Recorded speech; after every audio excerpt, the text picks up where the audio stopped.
Good morning, we're coming to you from beyond at Aldgate Tower in London for the first of the Green Roadshow event series, and we're looking forward to seeing what the guests have to say today.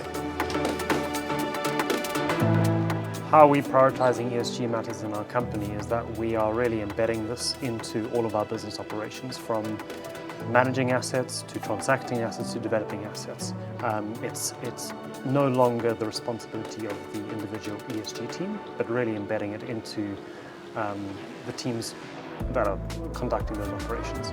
We have an existing ESG specialist team and they advise all the different business units within AW that's based both on the acquisition underwriting, asset management, as well as the technical services that we engage with outside the company.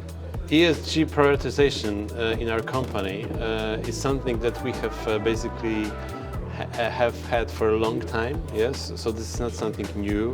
We have started our sustainability reporting 2002, so this is covering the ESG, as we call it today, matters, which we called, in 2002, sustainability report. One of our key focuses is to help assist the real estate industry meet decarbonisation goals and achieve net zero. We do this through various initiatives. So from a research side, we publish reports that are tracking the industries. Also on the consultancy side, working with our partners to help develop new initiatives to help them reach decarbonisation goals. Our company was actually one of the major players within the circular economy area.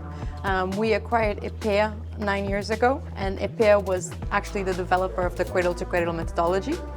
The cradle-to-cradle methodology really looks towards making sure that everything works on loops. So there is actually no waste and everything is reused or recycled, and most importantly, upcycled. Given that we're in a weaker economic environment at the moment, it's clear that the ESG agenda has become a bit more of a challenging focus. A lot of the focus is on the macro fundamentals at the moment, particularly in a rising interest rate environment. However, ultimately what you and I have seen from its members in the organisation and across the real estate sector, ESG is now so embedded as part of their business and corporate strategy that it is fundamental, and we are seeing a shift in this way in terms of from mandatory and voluntary requirements that you have to kind of meet. I think really irrespective of the macro or market situation, what we are really seeing is that the newly introduced regulations really are forcing us to focus more and more on reporting, more and more on making sure that we're compliant with those regulations. But it's on top of a long-standing process that we've already had with some of our leading clients, where we already were working with some of them for 10, 15 years on the ESG agenda that they had asked us to work on with them.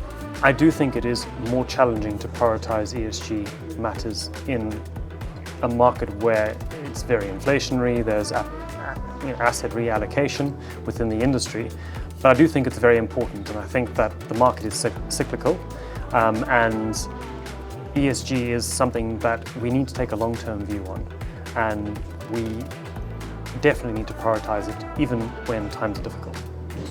I think there are two most important matters which are in our discussions usually repeated. It's actually inflation and ESG. Yes, in my opinion, ESG is becoming even more important in this difficult environment we have to thrive as a developer, yes, of office buildings. So therefore, for us, it's a even more important aspect to continue.